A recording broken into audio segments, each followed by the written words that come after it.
నమస్తే, welcome to I dream. నేను మీ లక్ష్మి. వైజాగ్ అనేటప్పటికీ ఒక అందమైన సిటీ. ఈ విషయం అందరికీ తెలుసు. అందాల సాగర తీరంతో పాటు చాలా బ్యూటిఫుల్ ప్లేసెస్ ఉన్నాయి, హిస్టారికల్ ప్లేసెస్ కూడా ఉన్నాయి. అలాగే విశాఖ తీరంలో ఉన్నటువంటి వైజాగ్ తాజ్ మహల్, దీనికోసం చాలామందికి ఇప్పటికే తెలుసు, చూసిన వాళ్ళు కూడా ఉన్నారు. కానీ దాని వెనుకతలో ఉన్నటువంటి హిస్టరీ గురించి మాత్రం చాలా వరకు తెలీదు. మనతో పాటు రిటైర్డ్ ప్రొఫెసర్ సూర్యనారాయణ గారు కొల్లూరు ఉన్నారు. సార్తో మాట్లాడి చాలా విషయాలు తెలుసుకుందాం. అలాగే ప్రతి ప్లేస్ వెనుకతలో ఒక హిస్టరీ ఉంటుంది. వైజాగ్ తాజ్ మహల్ వెనుకతలు కూడా ఒక హిస్టరీ ఉంది. అదేంటో సార్ మాటల్లోనే తెలుసుకుందాం. నమస్తే సార్. నమస్తే సార్. ప్రేమ అనేటప్పటికీ వాలెంటైన్స్ డే గిఫ్ట్లు ఇవ్వడం, లేకపోతే సర్ప్రైజ్ చేయటం, ఇవి మనం చూస్తున్నాం. కానీ ఒక కురుపాం రాజు గారు తన భార్యమైన అమితమైన ప్రేమ, ఆమె దూరమైన సందర్భంలో ఆమెకు చిహ్నంగా నిర్మించినటువంటి ఆ మినీ మహల్ని ఇప్పుడు మనం వైజాగ్ తాజ్ మహల్ అని రకరకాలుగా పిలుచుకుంటున్నాం. సార్ ఏంటి సార్ ఆ హిస్టరీ? విశాఖపట్నాన్ని పాలించిన జమీందార్స్లో 1949లో జమీందారీ అబాలిష్ అయిపోయాయి. కానీ 20వ శతాబ్దపు తొలి దశకం దాకా కూడా జమీందారీ ఇది విశాఖపట్నంలో కంటిన్యూ అయింది. ఇప్పుడు మీరు విశాఖపట్నంలో చూస్తున్న మాన్యుమెంట్స్ అన్నీ కూడా జమీందారీ కన్స్ట్రక్షన్స్, ఆల్ ఏన్షియంట్ మాన్యుమెంట్స్. అయితే వాటన్నిటి ఎత్తు ఒకటి, ఒక కులపాం టూంబ్ అని పిలుస్తున్న విశాఖ తాజ్మహల్ను, మినీ తాజ్మహల్ను రకరకాల పేర్లతో. ఏమంటే దీని వెనకాతలో ఒక సెంటిమెంట్ ఉంది. అవి మామూలు కన్స్ట్రక్షన్స్, అఫీషియల్ పర్పసెస్ కోసం కట్టినవి. ఇది ఏ అఫీషియల్ పర్పస్ కోసం కట్టింది కాదు. దానిలో ఆయన చెప్తాడు, నా ప్రేమ వితిన్ కొటేషన్స్, నా ప్రేమ చరిత్ర పుటల్లో చెరిగిపోకుండా చిరస్థాయిగా నిలవాలని దీన్ని నిర్మిస్తున్నాను అంటాడు. ఆయన కట్టినవాడు విశాఖపట్నం జమీందారు, చివరి జమీందారు అయిన చిన్న గజపతి గారి ఇద్దరు అమ్మాయిల్లో చిన్న అమ్మాయి లక్ష్మీ నరసయ్యమ్మ. ఆ లక్ష్మీ నరసయ్యమ్మని 1897 మే 19వ తారీఖున మ్యారేజ్ చేసుకున్నాడు ఆయన. మ్యారేజ్ చేసుకున్న 4 సంవత్సరాల్లో 3 పిల్లలు పుట్టారు. 4వ డెలివరీ ట్విన్స్. ఆ కాన్పులో ఆవిడ పోయింది. ఆవిడని విడిచిపెట్టిన దీంతో ఏమిటంటే, వాడు చరిత్రకారులు వాళ్ళ పుస్తకాల్లో రాశారు, షీజ్ ఎ వాకింగ్ ఏంజిల్ అంటాడు. ఏమంటే అన్ని రకాల విద్యలు, యూరోపియన్స్తో కూడా ఫ్లూయెంట్గా ఇంగ్లీష్ మాట్లాడే నేర్పతనం, పియానో వాయించడంలో ఆవిడే సాటి. నెక్స్ట్ రూపానికి చెప్పాలంటే ముందే చెప్పాడు, she looks like an angel అని, దేవత, నడిచే దేవతని. అంటే ఎగ్జాజరేషన్ రాసినవాడు ఫాదర్, ఎగ్జాజరేషన్ ఏమాత్రం చేయవలసిన అవసరం లేనివాడు. అలాంటి మనిషి ఎడబాటు సహించలేక 1901లో ఆవిడ పోయిన తర్వాత ఆవిడ జ్ఞాపకార్థం ఈ టూంబు పెదవాళ్ళ తేదీకి చిన్నవాళ్ళ తేదీకి మధ్యలో బీచ్ ఒడ్డుని నిర్మించడం జరిగింది. అయితే దానిలో ఆయన దేశవ్యాప్తంగా ఉన్న శిల్పులను చాలామందిని రప్పించి, దానిలో రాజస్థానీ స్టైల్ ఉంటుంది, మొఘల్ స్టైల్ ఉంటుంది, దక్షిణాత్య సంప్రదాయం ఉంటుంది, వెస్ట్రన్ స్టైల్ ఉంటుంది. ఈ 4 మేళవింపు మిగతా బిల్డింగ్స్లో ఎక్కడ కనబడదు, ఒక కులపాం టూంబ్లోనే కనబడుతుంది.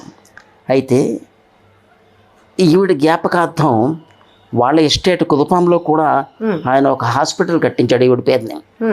వాళ్ళు చెప్తారు, ఈవిడ గుణగణాల గురించి చెప్తూ, జమీందారీ వంశంలో పుట్టినా సరే భర్తను తీసుకుని వెళ్ళి ఈవినింగ్ టైమ్స్లో రైతులు, పూర్ పీపుల్ వాళ్ళ తాలూకు కష్ట సుఖాలు తెలుసుకొని వాళ్ళకి కావాల్సింది పంచిపెట్టడము, ఇవ్వటము. అంటే ఇదంతా ఎందుకు చెప్తానంటే, ఎలాంటి మనిషిని తన భర్త వైవిచాల వీరభద్రరాజు గారు కులపాం జమీందార్, కులపాం అండ్ చెముడు 2 స్టేట్లకి కూడా ఆయన జమీందార్. వాళ్ళ అక్కగారు రాణిబాయమ్మ, ఆవిడ బద్వాన్ వెస్ట్ బెంగాల్. ఆవిడ భర్త పోయిన వెంటనే ఇక్కడికి వచ్చేసింది. డాబా గార్డెన్స్లో ఆవిడ పేరునే డాబా గార్డెన్స్ ఇది అయింది. ఆవిడ చెల్లెలు ఈవిడ సడన్గా ఇలా పోవడంతో తట్టుకోలేని భర్త దీన్ని నిర్మించడం జరిగింది. దాని లోపలికి వెళ్ళి చూస్తే ఇప్పటికి కూడా మహావాక్యాలు అని చెప్పి భగవద్గీత చదివితే ఏ పద్ధతిలో philosophical outlook, love, affection, admiration, వీటన్నిటి సింబాలిక్ రిప్రజెంటేషనే ప్రజెంట్ కులపాం టూంబ్. అయితే ఇప్పుడు మెయింటెనెన్స్ లేక అది అటు ప్రైవేట్ మెయింటెనెన్స్ లోకి వెళ్ళటం వల్ల ప్రైవేట్ హిస్టారికల్ ఉన్నటువంటి ప్లేస్ ని ఎవరు విజిట్ చేయలేకపోతున్నారేమో సార్. అయితే ఒకటి ఈ జమీందారీ ఫ్యామిలీస్ వచ్చిన తర్వాత ఇప్పుడు ఆవిడకి 2 పిల్లలు, మగపిల్లడు ఉన్నాడు. ఆ మగపిల్లడు ఏమయ్యాడో అడ్రస్ తెలియదు మనకి. ఆ 2 పిల్లల్ని, ఒక పిల్లని గంగాపూర్ జమీందార్కి, ఇంకొకటి దస్పల్లా వాళ్ళకి. అంచేత విశాఖపట్నానికి జమీందారీ ఫ్యామిలీస్ తోటి ఎప్పటి నుంచో ఒక అవినాభావ సంబంధం ఉంది. మొట్టమొదటిసారి గోడే ఫ్యామిలీ అడుగు పెట్టిన దగ్గర నుంచే కూడా. అయితే ఈ ప్రాపర్టీస్ ఒక 100 years పోయిన తర్వాత గవర్నమెంట్ ప్రాపర్టీస్గానే చలామణి అవుతాయి. దాని మెయింటెనెన్స్ ఇంటెక్ వాళ్ళు కానీ, డిస్ట్రిక్ట్ కలెక్టర్ కానీ, ఆర్కియాలజికల్ డిపార్ట్మెంట్ కానీ వాళ్ళు హ్యాండ్ ఓవర్ చేసి మెయింటైన్ చేయాలి తప్ప ఇది హెరిటేజ్ ప్రాపర్టీ అంచేత పర్సనల్ ప్రాపర్టీ కాదు. పర్సనల్ ప్రాపర్టీ కానప్పుడు it is to be handed over to the government. దానివల్ల ఏంటంటే దాని మెయింటెనెన్స్ తిన్నగా లేదు. దానిలో కొన్ని శిలాఫలకాలు, కొన్ని అపురూపమైన శిల్పాలు కూడా బయటికి తరలించిపోవడం జరిగింది. ఇప్పుడు మెయింటెనెన్స్ సరిగా లేక తుప్పాటు ఒక బాగా బలిసి దాని వైభవం కోల్పోతుంది. కానీ ఒకప్పుడు షాజహాన్ తాజ్మహల్ కట్టాడు, ముంతాజ్ మనకి తెలియదు. కానీ ఇది మాత్రం ఒక అపురూపమైన ప్రేమ చిహ్నానికి మరణించిన భార్యకి ఇంకేమీ చేయలేని నిస్సహాయ స్థితిలో ఆ అడ్మిరేషన్లో ఆయన సమర్పించిన ఒక పూల చెండు అనుకోవచ్చు. మనం విశాఖపట్నంలో మనకు కనిపిస్తున్న కుదుపాం టూంబ్. ఆ రాజుగారు తన భార్యపై ఎంత ప్రేమగా ఆ నిర్మాణం చేశారో మీరు అంతే ఇదిగా మాకు చెప్తున్నారు. దానిలో అణువులోనూ మనకు ఆ సెంటిమెంట్ కనబడుతుంది, ఆ ఎమోషనల్ లవ్ కనబడుతుంది. అందుకని దానికి అంత అడ్మిరేషన్ మనకు కూడా కలుగుతుంది దాన్ని బట్టి చూస్తే. అంటే ఓల్డ్ బిల్డింగ్స్ ఏదైనా హిస్టారికల్ గా ఇంపార్టెంటే, దానిలో సెంటిమెంట్ కూడా మేళవించింది. కాబట్టి మనం కూడా ఒక పర్సనల్ టచ్ మనకి తెలియకుండా దాని మీద వెళ్తూ ఉంటుంది. ఒక నాలెడ్జ్ ప్లేస్ గా కూడా అది ఉంటుంది.